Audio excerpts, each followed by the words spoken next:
vernos aquí. Es la tercera vez que vengo a la congregación aquí que se reúne de la iglesia de Long Beach. Qué bonito, ¿no es cierto, hermanos? Y qué lindo ver que hay progreso, que también hay almas que se están acercando a los pies del Señor. Estamos muy contentos. Hermanos, hoy vamos a tener un estudio sobre la divinidad de Cristo, la plena divinidad del Señor, ¿no es cierto? ¿Qué creía Jesús acerca de quién era Él? ¿No es cierto, hermanos? Él tenía en su mente conciencia de que había existido antes de su encarnación aquí en la tierra. Vamos a hablar un poquito sobre, y gracias, hermana, ya la hermana me se acerca, el ventilador también. Hermanos, el título del tema que cogimos era Señor mío y Dios mío. ¿Ustedes se acuerdan de esa expresión cuando Tomás, uno de los discípulos del Señor, ¿no es cierto, hermanos? No estuvo presente cuando el Señor Jesús apareció aquel domingo de resurrección con a los discípulos. No estuvo, por algún motivo estaría ocupado, estaría atendiendo alguna cosa, preocupado. Todos estaban preocupados por la muerte del Señor, estaban compungidos, con sus almas heridas. ¿No era este el que iba a redimir a Israel? ¿Se acuerdan? Decían ellos, ¿no es cierto? Pero una semana después, el Señor se presenta nuevamente a sus discípulos. ¿Y qué sucedió? Estaba allí presente Tomás. Y entonces, hermanos, Tomás, que había hablado en voz alta a los discípulos diciéndole: yo no creo, no voy a creer hasta que ponga mis dedos, mis manos en sus llagas. Naturalmente, después de una semana de hermanos, todavía el Señor tenía llagas en sus manos, ¿no? Acuérdense que hay un proceso de curación, que en una semana no se cura del todo. Esas llagas, ese flagelamiento que le hicieron al Señor. Y también su costado. ¿Cómo estaba en su costado, hermano? Su costado herido, a consecuencia del lanzazo que el soldado romano, que el centurión romano dio al costado del Señor para asegurar que el Señor estaba muerto. La muerte de cruz era una muerte, vamos a decir, despacio, ¿verdad, hermano? Iba muriendo la persona, no moría de golpe. Era justamente un suplicio para hacer sufrir más intensamente a la persona. Algunas personas estaban días hasta que finalmente morían, hermanos, inanición, ¿no? Falta de agua. Pero Jesús murió, hermanos, cuando Él dijo: consumado es. Eran alrededor de las 3 de la tarde cuando el Señor exhaló su suspiro. Y, hermanos, el soldado romano, cuando estaban por ser bajado de la cruz del Señor, vino, ¿no es cierto?, y hirió el costado del Señor. Tomás decía: si yo pongo mi mano, mi dedo en la llaga del Señor, no voy a creer.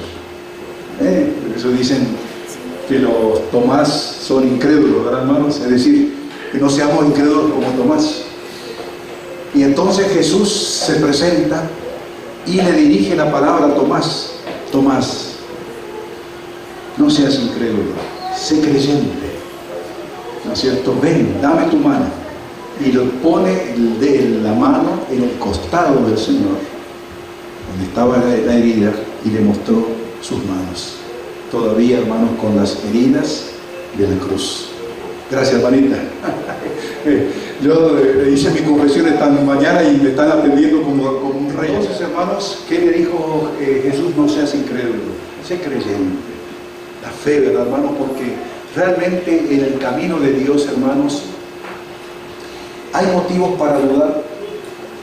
Hay motivos para dudar de algún punto de la palabra de Dios. Hermanos, si usted quiere dudar, va a encontrar dudas. Todas las dudas no fueron, hermanos, disipados. Hace un rato mi hermano Perdón. Sí, me decía justamente algo, ¿no es cierto, pastor? ¿No? Él tenía una inquietud y me hizo una pregunta. Y le digo, hermanos, lo que está revelado es para nosotros. Y se reveló lo suficiente como para que podamos tener fe y que nuestras dudas queden disipadas completamente. Pero lo no revelado, hermanos, podemos comenzar a ir por un camino, hermanos, equivocado, tan lejos que finalmente llevamos a la perdición. Es así. Todas veces esas dudas, hermanos, están en el corazón y Satanás aprovecha esas dudas para hacer cada vez más grande. Hermanos, pero tenemos la Biblia, suficientes evidencias, las suficientes evidencias, hermanos, para aumentar cada día nuestra fe en Dios. Hay 3 libros, hermanos, que yo quiero recordarles en esta mañana.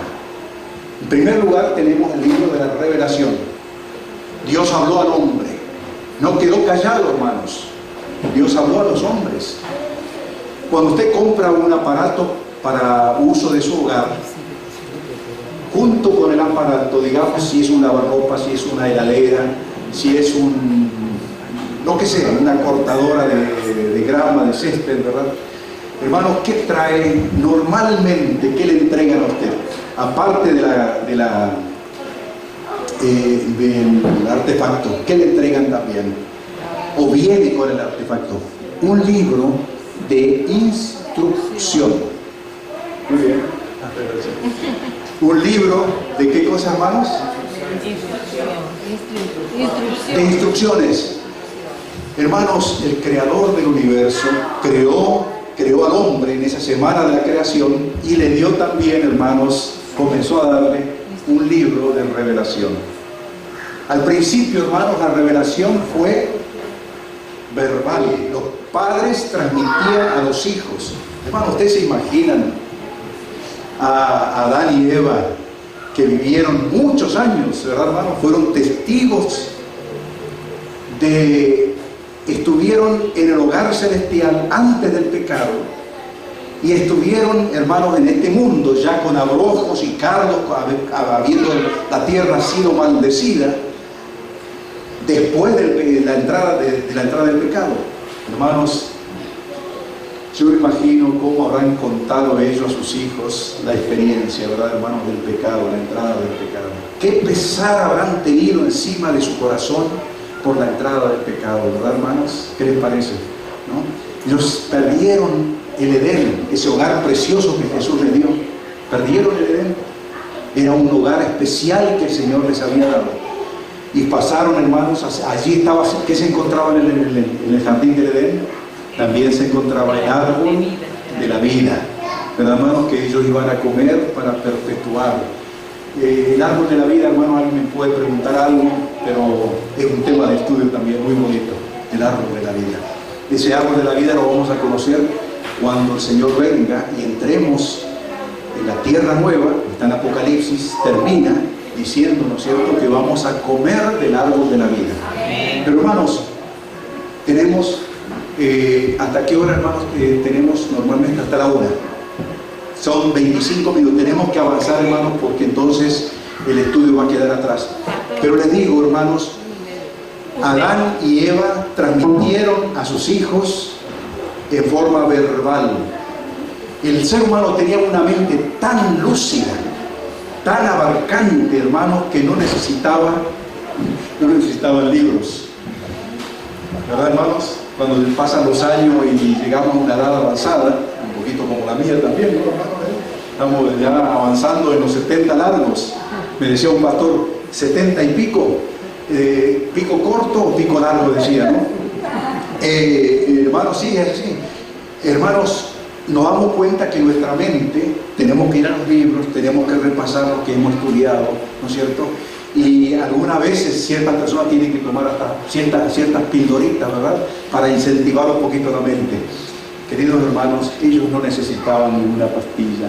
Tenían una memoria tan grande, tan profunda, tan abarcante, que no necesitaban, hermanos, anales, llevar registros. Ellos recordaban perfectamente las fechas, una cosa maravillosa. Así que hermanos, pero finalmente el Señor permitió, ¿no es cierto, hermanos, que la Biblia se escribiera. El relato de la creación, ¿quién lo hizo?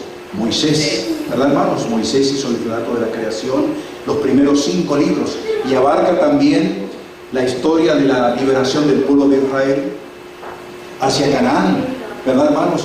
Y con la revelación de lo que tenía que hacer el pueblo de Israel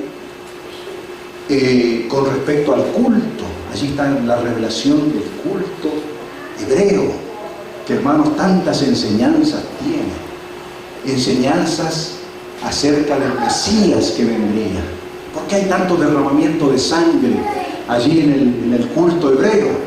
Hermanos, se tenía que grabar la enseñanza que sin derramamiento de sangre no hay remisión de pecado, como dice el Nuevo Testamento. No puede haber remisión de pecados. El Hijo de Dios tenía que venir a este mundo para derramar su sangre en favor de la raza humana, en favor tuyo y en favor mío. Esa gracia del Señor se extiende hasta el día de hoy y nos da, hermanos, salvación. La promesa de la salvación ya está en nuestro corazón. Y, hermanos, eso se va a brotar cuando venga el Señor, y esa vida eterna que ya la tenemos en el corazón porque tenemos a Cristo, hermanos, va a germinar para la eternidad, para la vida eterna. Qué bonito, ¿verdad, hermanos? Todo es bello en las cosas de Dios. Hermanos, hablando de la Trinidad es un tema, que a veces nos hace pensar mucho, ¿verdad? Creemos en un Dios trino, en un triuno, como dice, ¿verdad? Dice en algunas versiones, ¿verdad, hermanos? Triuno. ¿Qué significa triuno? Que uno es una unidad, está hablando de la unidad acerca de las personas del Padre, del Hijo y del Espíritu Santo. Hermanos, pero no está en el principio la triunidad de Dios, los tres actuando en el libro de Génesis, ahí cuando hacen la creación. Dice en Génesis capítulo 1 y versículo 2, ¿cómo dice hablando allí? Dice, en el principio Dios creó los cielos y la tierra. ¿Quién aparece allí? Dios. Después sigue en el versículo 2, y el Espíritu de Dios se movía sobre la faz de las aguas. ¿Quién estaba allí, hermanos, moviéndose y actuando también? El Espíritu de Dios. ¿Se dan cuenta, hermanos? Y en el versículo 26, si ustedes leen, hermanos, dice, versículo 26, entonces dijo Dios, hagamos al hombre a nuestra imagen, conforme a nuestra semejanza, y señoree en los peces del mar, en las aves de los cielos, en las bestias, en toda la tierra, y en todo animal que se arrastra sobre la tierra. Señoree el hombre. Pero ¿quién aparece allí? Dios.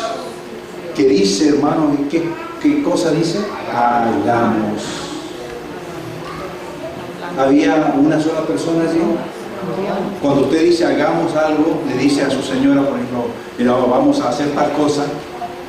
¿Cuándo están ahí? ¿Uno solo? No, ahí están dos. Ahí estaba la Trinidad, hermanos. Y, hermanos, me voy a llevar ahora a un texto que es la famosa Shema de los judíos. Estos hermanos, yo cuando venía aquí, ¿verdad?, veía la sinagoga y la gente yendo para la sinagoga. Aquí hay muchos judíos, ustedes saben, ¿no? Interesante, ¿no? Ese pueblo que ha quedado, hermano, como decía la hermana en la lección hoy, como un testimonio, ¿verdad, hermanos?, al mundo de algunas cosas del pasado, pero que están apuntando en el presente. Todavía ese pueblo no se ha extinguido y no se va a extinguir, hermanos. De hecho, ellos son creyentes en Dios, y aunque ellos han rechazado al Mesías, muchos lo han rechazado por la formación que le han dado. Sin embargo, hoy en día hay un movimiento entre los judíos, hermanos, que está investigando las Escrituras y que están aceptando al Señor Jesús como su Salvador. Es el Mesías que ellos estaban esperando. Qué bendición, ¿no es cierto, hermanos? Vamos a ir a la Shema. ¿Qué es la Shema? los judíos llamaban a Deuteronomio capítulo 4, versículo 6, la Shema, que significa: oye Israel. Shema es oye, ¿no es cierto? Oye Israel. Vamos a ir a Deuteronomio capítulo 6 y capítulo 6, digo bien, ¿verdad? Y capítulo 4 y versículo 4. ¿Hay alguien que quiere leer, hermanos?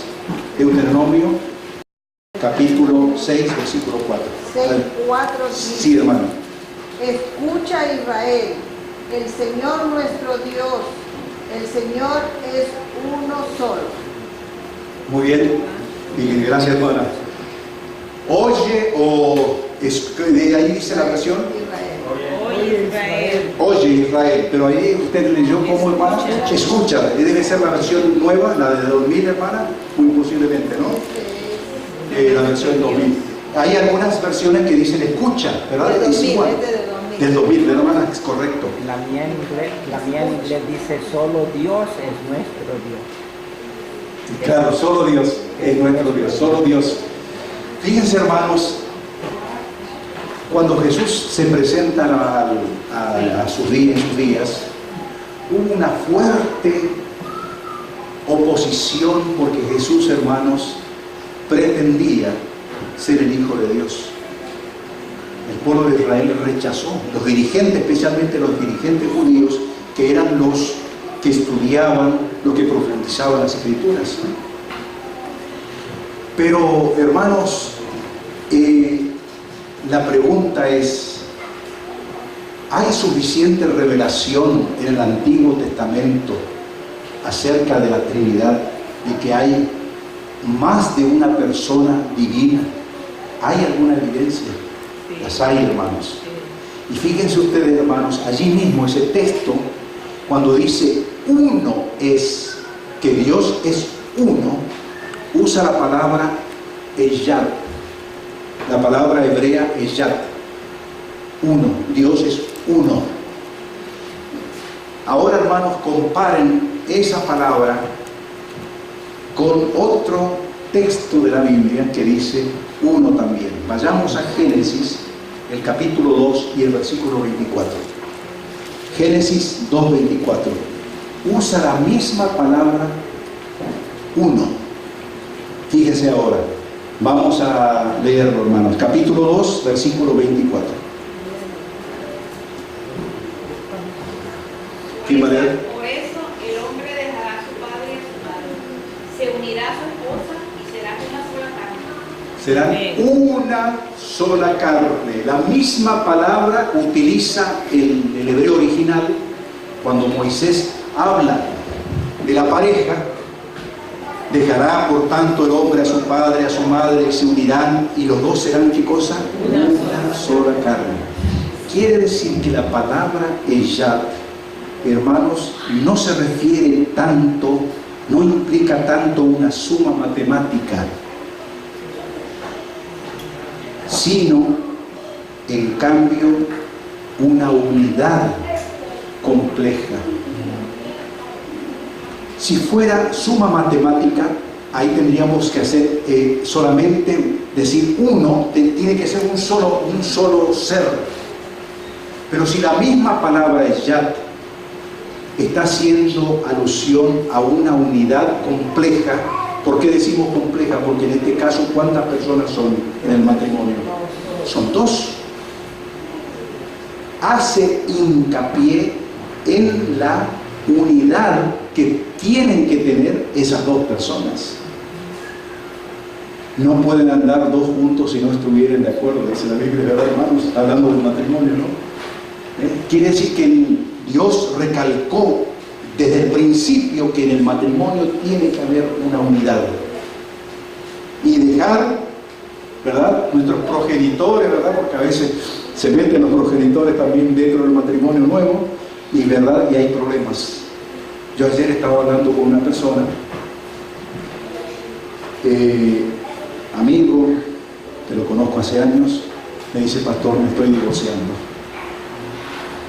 Y no sé las causas del divorcio, hermano. No hice una sola pregunta, porque es un momento bien difícil, porque estoy enterándome de que ese matrimonio por años, matrimonio ya de 30 años, esté naufragando. Pero saben, yo tenía mis sospechas antes, cuando una vez los visité, hermanos, y vivía con el matrimonio una parte de la familia, es decir, era la suegra de él. A veces yo no quiero presumir, hermanos, y no estoy acá confesando ninguna cosa oculta, ¿verdad? Sino sencillamente dándoles un ejemplo. El Señor quiere que en el matrimonio haya una unidad. Y esa unidad viene como consecuencia de un amor mutuo, a corresponderse mutuamente. ¿Va quedando claro, hermanos? Dejará el hombre su padre, su madre, y se llegará a su mujer, y los dos serán una sola carne. Pero está haciendo énfasis allí en una sola persona, ¿no? Es la misma palabra, Ejat, hebrea, tanto para Deuteronomio capítulo 6, cuando se da la gran verdad que Dios es uno. Y los israelitas, hermanos, tomaron esa unidad como solamente una sola persona. Pero hay muchos textos en la palabra de Dios del Antiguo Testamento que hablan de una Trinidad. Y yo les mostré recién en Génesis, como ya en Génesis estaba el Espíritu de Dios que se movía, Dios que estaba creando. Dice el Señor, hagamos al hombre a nuestra imagen. Por eso nosotros aceptamos la Trinidad. La iglesia adventista, aunque es una iglesia joven, hermanos, que Dios la ha llamado para cumplir una misión en este tiempo final de la historia, algunas verdades supremas que tiene la iglesia adventista y que ninguna otra iglesia las tiene. La verdad del sábado, que tenemos que predicar al mundo. La verdad del santuario celestial, que Cristo está en el santuario, está terminando el juicio y vuelve otra vez a la tierra. Son verdades profundas, hermanos, que la gente necesita conocer. Hermanos, decíamos entonces que pertenecemos a esta iglesia maravillosa que está predicando, ¿no es cierto?, la verdad de Dios. Aceptamos una Trinidad, un Dios triuno. Aceptamos, si ustedes van al diccionario, dice la palabra unicidad, que también se ha utilizado en algunos folletos de la escuela sabática cuando hemos estudiado el tema de Dios. Unicidad. ¿Qué significa unicidad? Calidad de uno o cualidad de uno. ¿Se dan cuenta, hermanos? Pero de ese uno es la unidad que existe entre el Padre, el Hijo y el Espíritu Santo. ¿Va quedando claro, hermanos? Es una unidad perfecta, unidad en propósitos, unidad en acción. No hay, hermanos, ustedes cuando ven un matrimonio que se llevan perfectamente bien, que hay comprensión, que hay verdadera unidad, qué bonito, ¿no es cierto, hermanos? ¿Qué será la unidad preciosa que tiene el Padre, el Hijo y el Espíritu Santo? Y fíjense, hermanos, esa unidad se revela en ese texto precioso cuando dijo Jesucristo: de tal manera amó Dios al mundo que ha dado a su Hijo unigénito, para que todo aquel que en Él cree no se pierda, mas tenga vida eterna. Hermanos, no vemos una unidad preciosa, hermanos. No vemos a un hijo que trata de escaparse, no, ¿verdad, hermanos? Ustedes vieron la unidad cuando Abraham, que Dios le pidió a su hijo, y fueron, hermanos, hacia el monte Moria, 3 días de camino. Y allí llegan los criados llevando también la carga de los animales con la leña y otras cosas.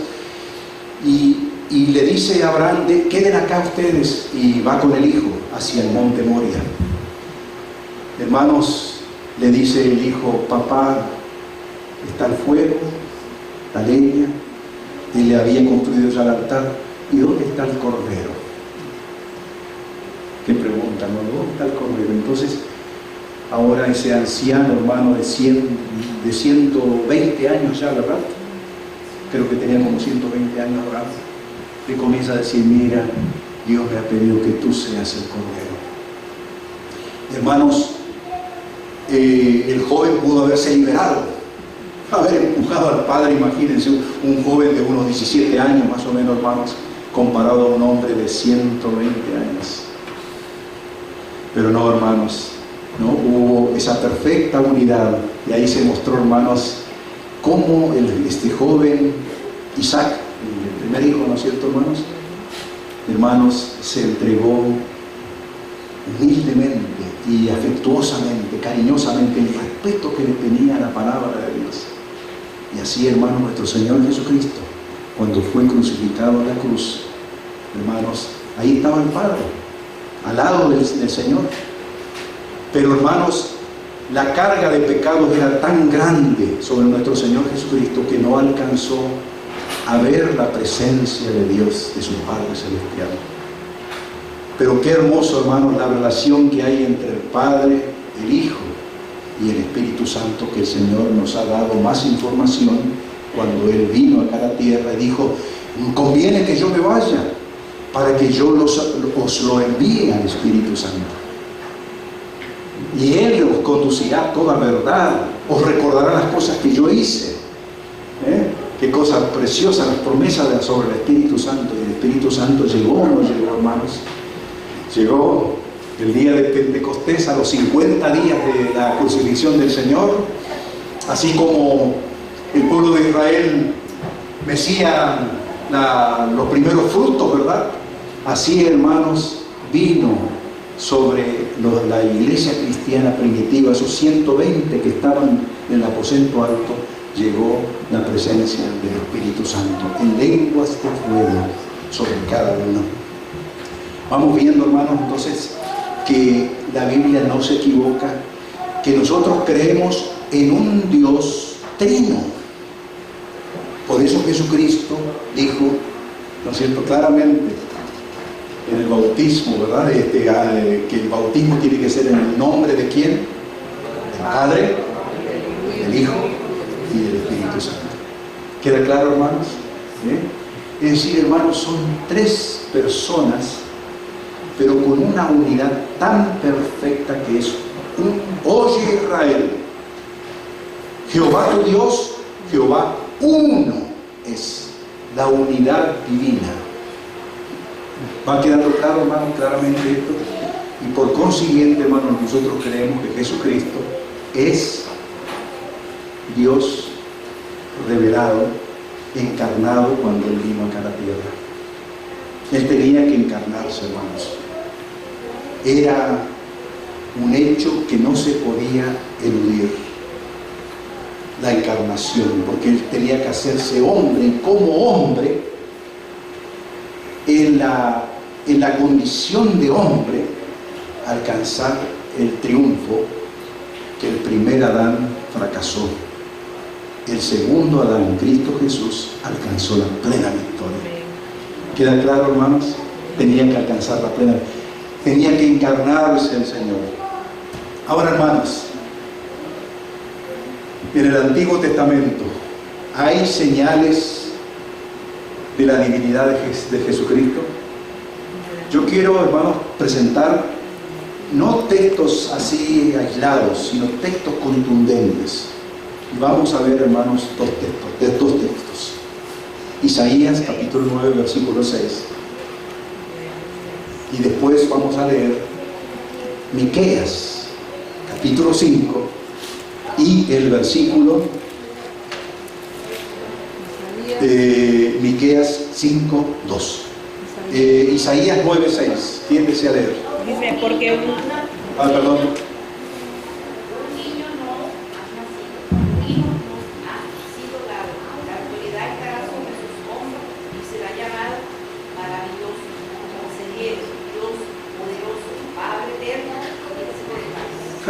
Maravilloso. Está leyendo la versión del 2000 posiblemente, hermana, ¿no? Sí, porque con la versión Valera revisada del 60 hay algunas cositas pero esencialmente está diciendo exactamente lo mismo. Está hablando, hermanos, del Mesías que iba a venir, ¿sí o no? Está hablando del Mesías que Isaías, hermanos, Lo ubicamos al profeta Isaías en el año más o menos 700 antes de Cristo. ¿Queda claro? 700 siglos, 7 siglos antes de la venida de Cristo, hermanos, ya Isaías, y se lo llama, ¿saben cómo se lo llama Isaías? El profeta evangélico. ¿Por qué motivo, hermanos? Porque Isaías es uno de los grandes profetas del Antiguo Testamento que habla acerca de Cristo, que con más frecuencia está señalando la venida de nuestro Señor, el profeta evangélico. Qué bonito, ¿verdad, hermanos? Y él dice que el niño nacería de una mujer, humanamente hablando, ¿verdad, hermano? Y dice que se llamaría su nombre, vamos a repetir, se llamaría su nombre ¿cómo? Dice en primer lugar, admirable, consejero, que todo lo sabe. Si es un consejero, todo lo conoce, ¿verdad, hermanos? El sabio por antonomasia. ¿Qué más? Dios fuerte. Admirable, Dios fuerte. Padre eterno. ¿Qué título le da, hermanos? ¿Cómo se llamaría ese niño que nacería? ¿Cómo se llama? ¿Cómo? Dios fuerte. Hermanos, los judíos eran muy celosos de su monoteísmo. El pueblo judío, hermanos, creyó en el Dios verdadero, en el Dios único, a diferencia de los pueblos paganos que aceptaban que eran politeístas, es decir, adoraban muchos dioses. El pueblo de Israel fue el pueblo prototipo en la antigüedad que adoró a un solo Dios. Oye Israel, Jehová tu Dios, Jehová uno es, un Dios unido. Ellos captaron como que era una sola persona. Pero hermanos, ellos se mantuvieron en la línea, ¿verdad, hermanos? Y por consiguiente, hermanos, fíjense que el profeta acá está diciendo que el niño se llamaría Dios fuerte. Y también otro título más, Padre eterno. Queridos hermanos, este es un texto clave para mostrar aún a los israelitas de que Dios, hermanos, estaba preparando al que sería llamado Dios fuerte. Y hermanos, el pueblo judío, como les digo, respetaba mucho el nombre de Dios, fueron creyentes del Dios verdadero. Y uno de los grandes problemas que tuvo Jesús aquí en la tierra fue precisamente cuando Él se identificaba como Dios, que había preexistido antes. Ese fue uno de los choques más grandes que tuvo el Señor. Y el Señor fue preparando la mentalidad. Si ustedes van a los evangelios, se van a dar cuenta que Cristo no comienza a vociferar así en voz en cuello, decir que yo vengo del cielo, soy divino. Hay un coro ahí que le presidía, ¿no? ¿Verdad, hermano? Fue en sus declaraciones, si ustedes van a los evangelios, se van dando cuenta de que el Señor fue preparando la mentalidad de los estudiosos de la Biblia y de la gente en general hacia la preexistencia de Él, que era verdaderamente el Hijo de Dios. Pero cuando llega al final del ministerio, de su ministerio, hermanos, Él lo dice claramente. Al principio en forma, vamos a decir, en forma encubierta. Le voy a decir algunos textos, por ejemplo. Cuando el Señor dice, el Hijo del Hombre, dicho sea de paso, hermanos, los títulos acerca de Cristo es muy interesante. El Señor se llama, uno de los títulos que el Señor más utiliza en la Biblia es el Hijo del Hombre. Porque realmente Él se hizo hombre, ¿verdad, hermanos? Uno dice sí, porque Él se encarnó, se hizo hombre. Pero no solamente por eso. Ustedes se acuerdan que en el libro de Daniel aparece en el capítulo 7 del libro de Daniel como un hijo de hombre que viene hasta el anciano de grande edad. ¿Cómo dice el libro de Daniel? Que era como un hijo de hombre. Quiere decir que Jesús utiliza el término Hijo del Hombre como para... Nadie podía objetar el título, ¿verdad, hermanos? Hijo del Hombre, porque él tenía un padre y una madre. Pero también en la Biblia hay un énfasis acerca de un Hijo del Hombre que se acerca al Padre Celestial, al anciano de grande edad. ¿Se dan cuenta, hermanos? Capítulo 7, pueden leerlo después. Era el título más predilecto de nuestro Señor Jesucristo. Porque el Hijo del Hombre vino a buscar y a salvar lo que se había perdido. Esa palabra vino, el Señor no está abriendo, hermanos, no está diciendo de forma clara, pero ese asunto que vino, significa entonces que vino de algún sitio. Claro, había venido del cielo. Pero al principio Él lo va diciendo con, vamos a decir, bien, no con tanta claridad, sino con distinción también. Cuando dice, por ejemplo, Marcos 10:45, porque el Hijo del Hombre no vino para ser servido, sino para servir.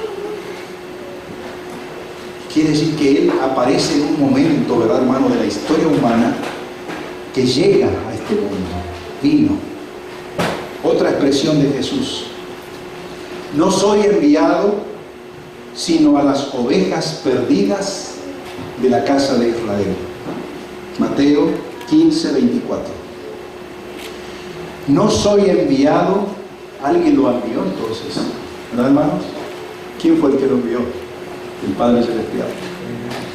Pero fíjense, hermanos, que después, cuando conversa con Nicodemo, por ejemplo, Nicodemo, ¿qué era? ¿Qué era Nicodemo, hermanos? Era un maestro judío.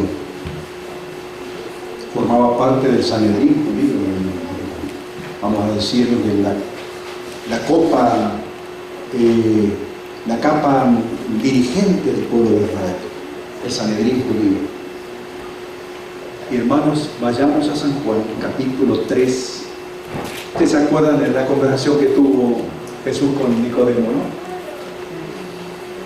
Le dice, va de noche primeramente a verlo a Jesús. San Juan, capítulo 3, y el versículo, vamos a ver un poquitito.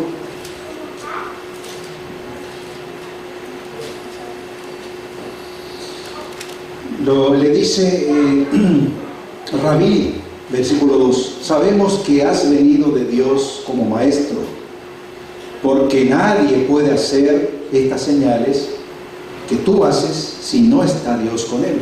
¿Se dan cuenta, hermanos?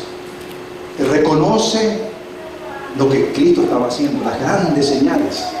Ningún ser humano que pasó por esta tierra hizo las señales que Jesús hizo, hermanos, en sanar, en predicar, multiplicar los panes, resucitar muertos. Nadie. Él tenía las credenciales divinas. Únicamente Dios puede hacer eso. Algún profeta resucitó, pero hermanos, en la forma como Jesús lo hizo, nadie. En la enseñanza de Jesús, el gran maestro Cristo Jesús. Nicodemo, respondiendo Jesús, versículo 3, le dijo, de cierto te digo, que el que no naciere de nuevo no puede ver el reino de Dios. Nicodemo le dijo, ¿cómo puede un hombre nacer siendo viejo? ¿Puede acaso entrar por segunda vez en el vientre de su madre y nacer? Respondió Jesús, de cierto te digo, que el que no naciere de agua y del Espíritu no puede entrar en el reino de Dios.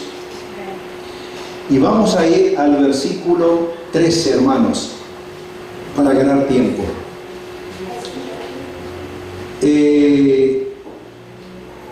Dice, vamos a comenzar del 10. Respondió Jesús y le dijo, ¿eres tú maestro de Israel y no sabes esto? Versículo 11, de cierto te digo, que lo que sabemos hablamos, y lo que hemos visto testificamos, y no recibís nuestro testimonio. Si os he dicho cosas terrenales y no creéis, ¿cómo creeréis si os dijere las celestiales? Nadie subió al cielo sino el que descendió del cielo, el Hijo del Hombre que está en el cielo. ¿Qué les parece, hermanos? ¿Le habló con claridad el Señor a Nicodemo? Jesús le dice, el que habla de cosas terrenales, pero yo he descendido del cielo y estoy hablando de las cosas celestiales. Estoy usando mis palabras, ¿verdad, hermanos? Para que entendamos, la Biblia siempre es muy a punto, ¿verdad, hermanos? Los apóstoles escribieron exactamente, ¿verdad?, las palabras, pero hermanos, a veces, ¿verdad?, yo he descendido del cielo. Me gusta la expresión, no tengo acá la Biblia de Jerusalén, la tengo en mi bolso. Es lindo comparar con algunas versiones de la Biblia. La Biblia de Jerusalén es una Biblia escrita, traducida por sacerdotes romanos. Pero es una Biblia preciosa, hermano, una traducción preciosa. No, gracias, hermano. Esa es, ahí, esa es esa Biblia de Jerusalén la compré hace años y la tengo acá, ¿no es cierto, hermanos?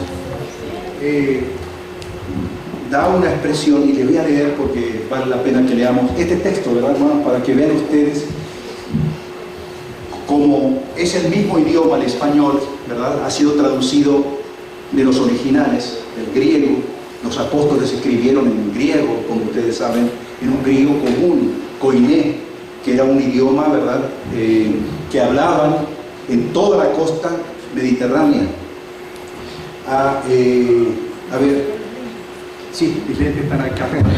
Juan, vamos a ir a Juan, capítulo, decíamos recién. Gracias, Marina. Acá tengo una secretaria que va de oro, por eso ahí está bien gordito mi hermano José. Dice en San Juan capítulo 3 lo siguiente, hermanos. Fíjense la precisión de esta Biblia, traducida por exégetas católicos. Es una Biblia católica. Versículo 13, ¿verdad, hermanos? 3:13. Nadie ha subido al cielo sino el que bajó del cielo, el Hijo del Hombre. Sino el que bajó. Allí la versión nuestra dice que está en el cielo. Pero fíjense, hermanos, que el sentido es el Hijo del Hombre que descendió del cielo. ¿Queda claro, hermanos? Queridos hermanos, le dice claramente a Nicodemo que él descendió del cielo. Está claro el versículo, ¿verdad, hermanos? Pero, hermanos, vamos a ir a un último versículo. Vamos a cerrar aquí el estudio, aunque da para mucho más, pero podemos en otra ocasión continuar el estudio. Vamos a ir al libro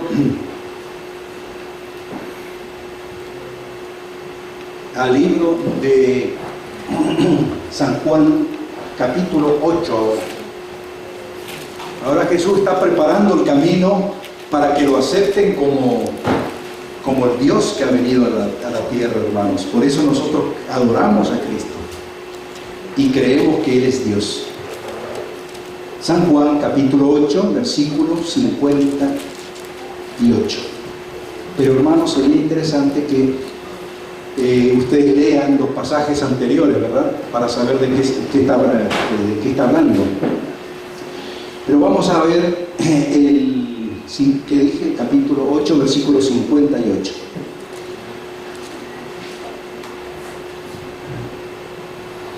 Entonces le dijeron, versículo 57, le dijeron los judíos: ¿aún no tienes 50 años y has visto a Abraham?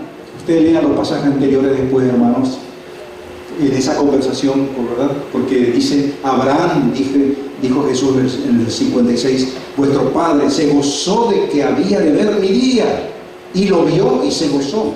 Entonces le dijeron los discípulos, los judíos, aún no tienes 50 años y has visto a Abraham. Jesús les dijo, de cierto os digo, antes que Abraham fuese, yo soy. Amén. Antes que Abraham fuese, yo soy.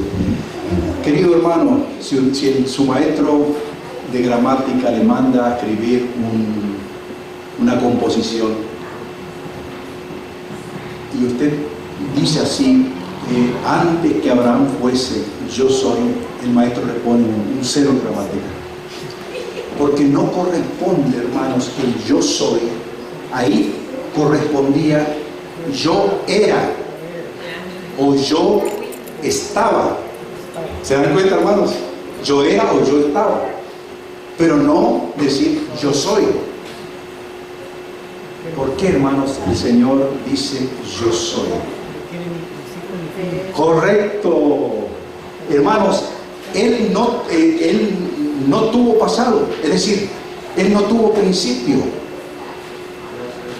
Si uno dice yo fui, hubo un principio. O yo seré en el futuro, ¿verdad? Hay un verbo que dice que va a llegar a ser, pero el Señor utilizó el vocablo correcto, yo soy, porque Dios es siempre en tiempo presente. No es ni pasado, porque no tiene principio, ni tiene fin. ¿Se dan cuenta, hermanos? Él utilizó perfectamente yo soy. Y esto nos recuerda, hermanos, claramente con lo que cuando Dios los llama, cuando Jesús, voy a decir así, los llama a Moisés. Moisés estaba allí pastoreando sus ovejas y ve que una zarza ardía y que no se consumía. Y entonces, ¿qué hace? Se acerca Moisés y le dice Dios, le dice, quítate los zapatos de tu pie, porque la tierra donde estás pisando santa es. Estaba la presencia de Dios. Estaba Jesús allí, hermanos, presente. Y después le voy a respaldar esto después. Entonces le dice,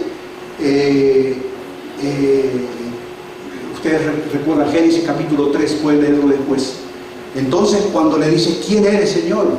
Yo soy el que soy.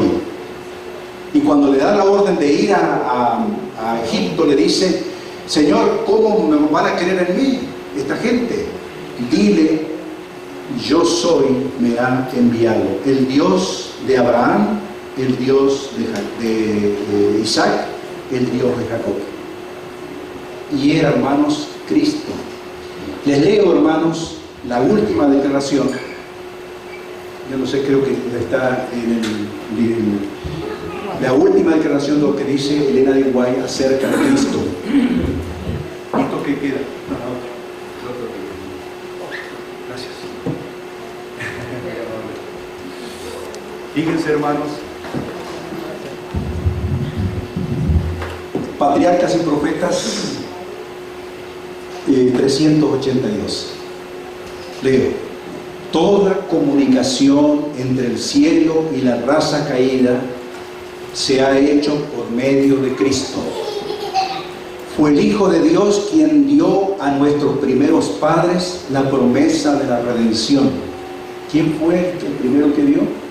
Normalmente decimos Dios y pensamos a veces que es el Padre, pero hermanos, el Espíritu Profecía nos dice claramente que fue Cristo. Fue Cristo el que dio la promesa de un Redentor que vendría. Sigue diciendo, fue Él quien se reveló a los patriarcas, Abraham, el patriarca Abraham, a Isaac, a Jacob. Fue Él quien se reveló a los patriarcas, Adán, Noé, Abraham, Isaac, Jacob y Moisés comprendieron el Evangelio. Comprendieron que iba a venir un Salvador a la tierra. Buscaron la salvación por medio sustituto y garante del ser humano. Estos santos varones de antaño como el Salvador que iba a venir al mundo en carne humana, y algunos de ellos hablaron cara a cara con Cristo y con los ángeles celestiales. ¿Se acuerdan cuando Abraham tuvo la visita de los ángeles antes de la destrucción de Sodoma y Gomorra? Uno era ¿quién? Dios, con dos ángeles, estamos de acuerdo.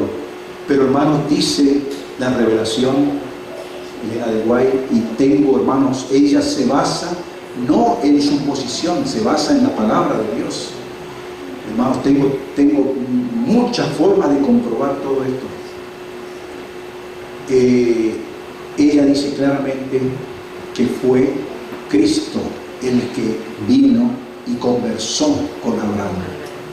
Todo el Padre entregó a Jesucristo, y dice un poquito más adelante, hermanos, ¿quién dio los 10 mandamientos? ¿Fue el Padre o fue el Hijo? Con esta, fíjense lo que dice acá. Fue Cristo quien habló a su pueblo por medio de los profetas. Y dice que también, hermanos, acá, Cristo no solo fue el que dirigía a los hebreos en el desierto, el ángel en quien estaba el nombre de Jehová, ¿se acuerdan? El ángel, como dice las Escrituras, el ángel de Jehová, que aparece varias veces en el Antiguo Testamento. ¿Quién era? Era Cristo. Dice el ángel en quien estaba el nombre de Jehová, y quien velado en la columna de nube iba delante de la hueste, sino que también fue él quien dio la ley a Israel. Queridos hermanos, qué lindo, hermanos, cuando nos damos cuenta que Jesucristo fue el que guió al pueblo de Israel, el que iba en la nube, guardándolos del desierto, del calor, ¿no? La presencia de Dios. Pero era Cristo, hermanos, porque después de la entrada del pecado a Él se le encomendó, hermanos, el estar con la raza humana hasta que Él se encarnó y murió por nosotros. Oh, queridos hermanos, es un tema muy, muy interesante. Vale la pena que estudiemos estos temas, hermanos. Vale la pena que afirmemos nuestra fe en el Señor, y que como Padre, como Tomás, podamos decirle a Cristo: Señor mío Y Dios y mío. Dios mío. Se dio cuenta que era el Señor, hermanos. Y que nosotros podamos, hermanos, por ese el nombre de Cristo, hermanos, al Padre Celestial le encanta. Dice que todo lo puso debajo del Hijo de Dios. Dice ahí el apóstol Pablo, ¿se acuerdan? Es decir, le dio la gloria que pidió una vez el Señor. ¿Se acuerdan? En el capítulo 17 de San Juan, cuando le dijo: Padre divino, aquella gloria que tuve contigo antes que el mundo fuese. Y el Señor, hermanos, complació, porque esa gloria se la dio, porque bajo el nombre de Cristo toda autoridad terrenal se somete. Y aunque Satanás todavía, hermano, está haciendo de las suyas en este mundo, va a ser sometido finalmente y muerto, para nunca más levantarse por segunda vez el pecado. Y queridos hermanos, sigamos con fe, amemos más al Señor, estudiemos al Señor. Esta empero es la vida eterna, que te conozcan a ti, oh Dios verdadero, y a Jesucristo, a quien has enviado. Dios nos bendiga, hermanos, y que podamos amar cada vez más al Señor y depender más de Él.